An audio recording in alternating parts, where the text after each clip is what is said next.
WJTS News, I'm Charlotte Olson. A disturbance at the Jasper Walmart store Wednesday morning led to the arrest of a Monroe County man wanted on a number of active warrants. Around 10 a.m., officers with the Jasper Police Department were dispatched to the Walmart parking lot in reference to a reported disturbance among two individuals. Among speaking with the subjects and a further investigation, it was determined that male suspect 28-year-old Christopher May of Bloomington had an active warrant out of Monroe County for probation violation and also had a felony active warrant in Morgan County for aggravated battery resulting in serious bodily injury, and resisting law enforcement as well. May was taken into custody solely on the two active warrants and lodged into the DuBois County Security Center. Jasper police were assisted by the DuBois County Sheriff's Department at the scene. A former member of the DuBois County Commissioners and County Council and a man credited for the development and implementation of a number of improvements to infrastructures in the county has passed away. 88-year-old Richard Eckersley of Jasper passed away Tuesday evening at St. Charles Health Campus in Jasper. Eckersley served as the DuBois County Commissioner from 1961 until 1970 and was president for 8 years. He served as a county councilman from 1974 to 1982 and was president for 6 years. He again served from 1991 to 2004 and was president from 93 until 2004. During that time, he was involved in making the South Newton Street and North Mill Street extensions a reality. He served as president of both the Indiana County Commissioners Association and the Indiana County Councilman Association. He was a past president of the Association of Indiana County Officials, served on the Indiana Local Government Study Commission and the Indiana Long-Term Highway Finance Study Commission. He served as a delegate to the Democratic National Convention in 92 and in 72 and in 76, the County Council Health Board for 12 years, and the Swanee Trace Private Industry Council for 10 years. He was appointed by the governor to serve on the Indiana Local Government Property Tax Control Board, and his service ended in 2004. He was a recipient of several JC Awards, including the Jasper Distinguished Service Award in 1961, the Golden Ruler Award presented by the Association of Indiana Counties for dedicated service to county government in 1970, the Jasper High School Alumni of Distinction Award in 1991, the Indiana Association of Counties Arthur Himsel Award in 1996, the Sagamore of the Wabash Award from Governor Evan Bayh in 1996, and the Jasper Chamber of Commerce President's Community Excellence Award in 1991. He was a member of St. Joseph's Catholic Church, where he was also a parish counselor. He served on the KFC Columbian Home Board for 23 years and was president for 10. He was also Grand Knight from 1966 to 1967 and was Faithful Navigator, Jasper 4th Degree Knight from 1972 to 1973. He was president of the Jasper JCs from 59 to 1960 and was president of the JC Associate Members Club from 1980 to 1982.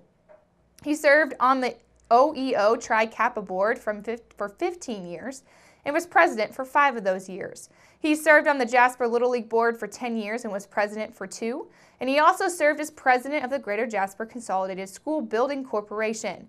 Rich and his brother Arnold were co-workers of the Eckersley Dairy, which they operated from 1951 until 1965. He retired as property manager from Kimball International, and he was responsible for planning, supervising, and construction of the Kimball Building Program, Kimball Forestry Program, and also the Kimball Corporate Headquarters Maintenance and Kimball Farms. A mass of Christian burial for Richard Eckersley will be held at 9:30 Saturday morning at St. Joe's Catholic Church in Jasper, with a burial to follow in the Fairview Cemetery in Jasper as well. Friends may call from 3 until 8 p.m. on Friday at the Becker-Kleesner North Chapel in Jasper. An Orange County woman was injured and transported from the scene after she was involved in a single-vehicle rollover accident in the northwest part of DuBois County late Wednesday morning. The DuBois County Sheriff's Department says at around 11 a.m., 32-year-old Shayna Phillips of French Lick was traveling south on Kellerville Road, just north of County Road 420 North, when authorities say that she failed to negotiate a curve in the roadway.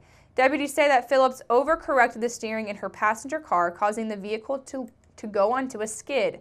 It skidded left off of the roadway center and off the east side of the Kellerville Road, striking a ditch embankment.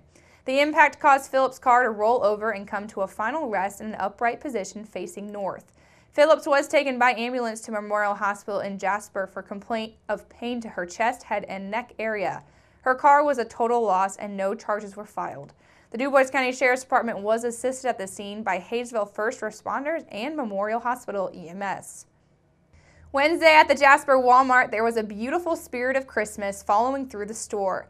It wasn't all the decorations, the gadgets, or all of the consuming taking tasks of the shopping, but instead the feeling of fulfillment. Wednesday marked the 15th year of the annual Cops and Kids event put on through a coordinated effort between TRICAP, local law enforcement agencies, and Walmart management. This year, children boarded a big yellow school bus with a destination for fun. As the children arrived, they were paired off with their very own police officer who would take them shopping throughout the store. Carts were filled from a list of necessities with gifts coming in the later.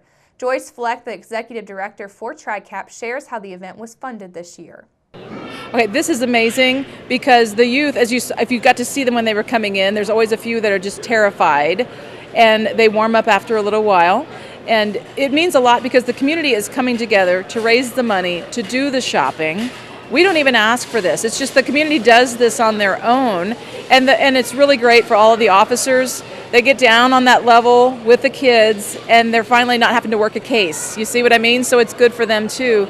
And seeing what the children really need and want this time of year, it's eye-opening for some. And most of the little kids that I was following today were trying to pick out gifts for their younger siblings. The positive feeling could not be ignored between the officers and the children in a great way of communication. Jasper Police Officer Adam Bauer chairs the Cops and Kids program. He says it's all about the importance, fun, and establishing a good relationship between law enforcement and the local community. I would say that it's a bright spot in the relationship between law enforcement and the youth. Because some of these kids maybe come from homes that they wouldn't get a Christmas like this, or they come from homes that maybe they've seen law enforcement on the other side of what we do versus the fun side of hanging out with them and spending the day with them. It's so much fun spending time with the kids and being able to purchase a few things for them and just giving them a bright spot in their day.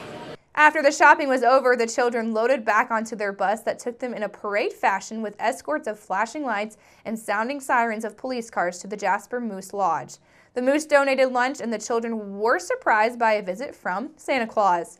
Capturing the true meaning of giving and the Christmas spirit, the day was another success with thoughts of next year already coming to thought. If you are someone you know would be interested in donating to this great program, checks can be made to Cops for Kids, number 138, and mailed to the attention of Officer Adam Bauer at the Jasper Police Department. The address for that is 309 East 6th Street, Jasper, Indiana, 47546. Toys may also be dropped off at the police station, and for more information, contact Bauer at the police department at 812-482-2255.